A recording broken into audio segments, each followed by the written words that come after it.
My name is Rob Seidman. I'm the Chief Product Officer of US Bank Advance, which is the newly launched point of sale lending solution by US Bank, also called BNPL, that we favor our POS lending moniker. I was at a couple startups before I joined US Bank a couple years ago to build out point of sale lending, buy now, pay later solutions. And prior to that, 25 years in banking at B of A, JP Morgan, Goldman, and Lehman. So extensive background in fintech and general banking, but excited to talk through our experience here at US Bank. So let me just kind of set the stage for what the problem was that we were trying to solve, or what I was brought in to do, I should say. The bank, before I got here, had realized that there was an opportunity for us to take advantage of a market opportunity that we thought we were under sized in, which is point of sale lending.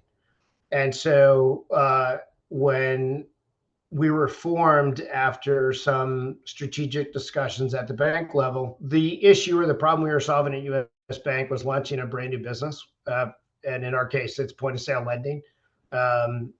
It's not a new business. It's a business that's been around for, I don't know, 120 years. If you look at layaway, I mean, it's the most akin idea going back to the 19th century, even, about how lending happens at the point of sale. But then we've modernized it for the modern economy, obviously. So our bank believes that we have a right to win in this business, and we're going to walk you through kind of our thought process, and then the process I undertook to kind of launch the business with a whole lot of really talented people. So let's just set some context. The institution that I am now a part of was started in 1850. So for those that think old dogs can't learn new tricks, we're trying really hard. I think we've succeeded on one level, so we're going to keep on trying. The key thing to know about our bank, for those in and outside the US that don't know anything about banking, we're a top 5 bank. We're about just under $700 billion in assets. We operate across the country in multiple businesses. And so forget the size for a second. Every institution of any given size always has lots of priorities. In our particular case, we had 2 major external events taking place. One is we were acquiring a bank called Union Bank, which was a multi-billion-dollar institution, large, and absorbing an integration at the same time as we were trying to launch. And then externally, so the external environment, regulatory-wise, from a banking perspective, has tightened up, meaning that regulators taken a much more deep dive look into all of our businesses and how we operate, rightfully so. We just treat it as an input into how we build. Then lastly is our bank, when I walked in the door, our bank had no experience in B2B2C, which is what our business is. Now, there's our strategic decisions about how we formed our business, the operating model we're going to work under. But the core thing to know is, even as a top 5 bank with a top 5 credit card issuing business and a top 5 acquiring business, which means the people who take credit card payments, they had no point of sale B2B2C lending experience. So this is brand new. We can move forward. I think for those who were on the panel discussion, I think Dixon and several others hit on this. It's got to start with the strategy. And I'll just kind of lay out the framework that we thought about as we were getting through strategy. There are a ton of frameworks. We're not going to discuss frameworks on this call around strategy or development of OKRs, but needless to say, developing the why is everything. If you don't start with the why and enroll people in your vision of what you plan to build and bring to market, it's very, very tough to actually execute. So I think the prior panel also talked about getting senior executives on board. The good thing from our perspective, what I was very lucky to have, is top-down support.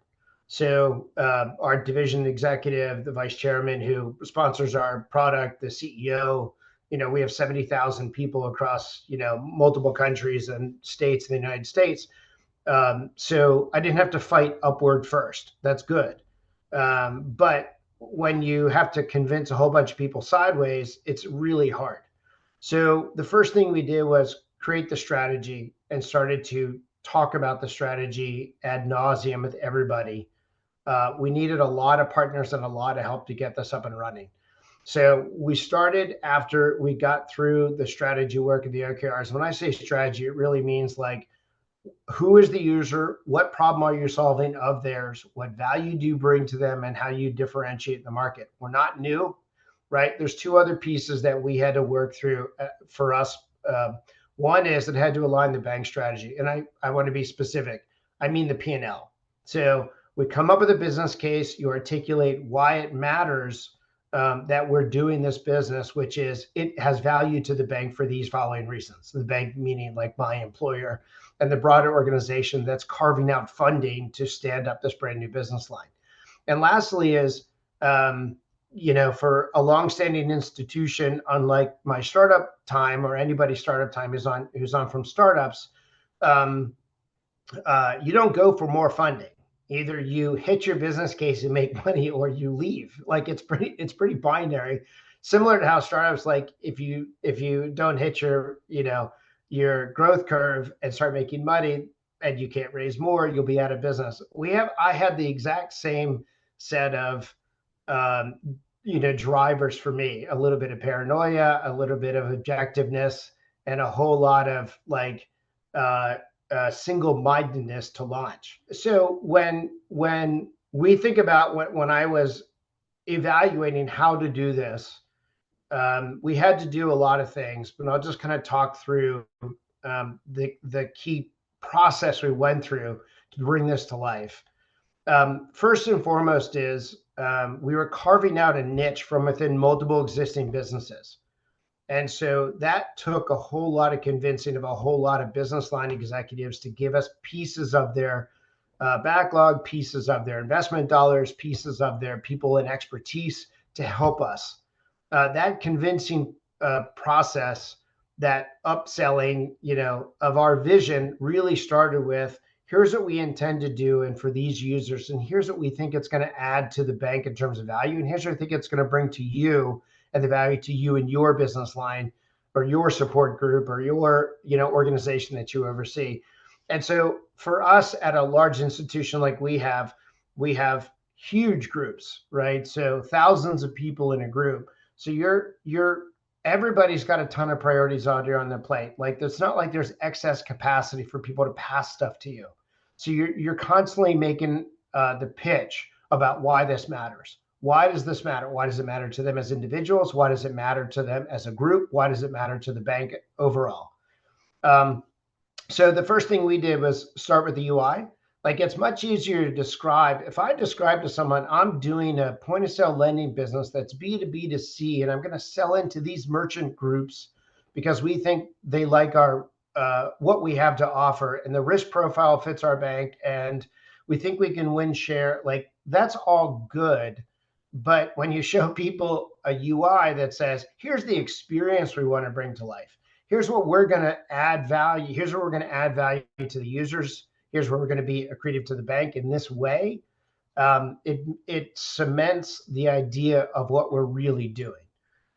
So that make it real means that people have to be able to conjure a picture about what this business will mean to them, to the bank, and to our organization, and how they can relate to it. So finding a way to relate what we're doing to who they are, what they do as a profession inside our institution, and how they're going to contribute is a big deal. And this was hit on in the panel discussion ad nauseum. The communication is critical. So for us, I just, like when you're coordinated across as many teams and groups and organizations and individuals and platforms, like getting everyone on the same page is really, really hard. So I'll just talk about how we did it. So the first thing we do is plug our objectives and key results. We use Dragonboat for this. This is one of the key things we use it for, is to say, objectively, here's what we intend to do. Here's the experience you want to bring to life for our customers at the bank, our merchants at the bank. Here's what we think it's going to look like. Here's the impact to you. And then talk about the end game a lot. So when we're successful, when we collectively, not me, but we are collectively successful, here's what we will have achieved together. And we just get on message as quickly as humanly possible. And for those who are building stuff inside of big businesses or existing businesses or old businesses or Silicon Valley, not startup world, like you're convincing a lot of people. And frankly, it's about human beings to human beings relationship. Those relationships matter. And as much as there are people who are naysayers, and there are, um, you need them. I needed them. I needed several hundred people to step up and help me every month to deliver a set of, code, to sign off on a policy, to do whatever. We needed those people. So you really wanted to just keep everyone close. And as we got into it, what we started to realize is measurement is critical. The beauty of a launch is that 0 to 1 has real simplicity in one specific manner, which is it's about the launch, right? You set a date and it's about the launch. We're all here for one mission, which is launch. Like there's no ambiguity of the goal. The goal is get live, right? Get live by the prescribed timeline that we set for the target audience, for the target user, with this outcome expected from the business results that we promised in our business case. So we went about it in a very linear fashion. One is set up the OKRs, put them in Dragonboat, and align every bit of work from Jira. So we did link Jira to Dragonboat. That allowed us to constantly measure the progress. And we measured it by objective. I just want to be clear for us. We had objectives, and then the key results were the quantifiable measurements underneath that. So I'll give a specific example. In our case, we're B2B2C, we're at checkout. So one of our objectives, plainly speaking, is win checkout. Win checkout has underlying objective key results underneath it. So share of checkout, for example, like of all the people who went through this merchant's process, how many times do we get her buying that good or buying that service? That's share of checkout. So sorry about that. We can move forward. I know we're running late, so let me see if I can skip a few pages. Here we go. So the end result from launching brand new, we launched in 9 months. It was thousands of epics that we got done, hundreds. I mean, at the end of it, I think we had 500 stakeholders on our call on our launch day. It was an immense effort. Along the path, we had a ton of trade-offs, and they were painful. I just want to be clear, like our original design is not what we went live with. We iterated in the first, 3 to 4 to 5 sprints. We were constantly upgrading and updating and iterating on things where we didn't get it in for MVP, but we made choices to go out anyway. The last is we were communicating the entire way. I sent out a weekly update on the progress to all stakeholders. I sent out a monthly summary, and then as we were getting to launch, it was every other day, and then every day as we got to launch. The last thing is 3 months later, we started to look back and say, what did we get right? What did we get wrong? All the baselines, all the hypotheses, all the KRs that we set up all had to be revisited. And frankly, we got lots of stuff wrong. So we're iterating and fixing those as we speak. So that's kind of like what I would say in retro is like, be ready to pivot, take an honest assessment of where you are, reset, keep moving forward. I think you have one last slide. So I'll just say, like, we use Dragonboat extensively. My point of view was I track everything. I think about it as an asset allocation model, right? I knew what was most important to us, and I was making sure that we were spending time, energy, and dev dollars on those most important things. And that's what we use Dragonboat for most pointedly in the launch process. And be ready to switch lanes pretty fast. So the last leaving, the parting word for me is, once we launched, MVP is over, right? The 0 to 1 is over. The launch happened. We're successful, pat ourselves on the back and keep moving, because from 1 to growth is different and it's harder.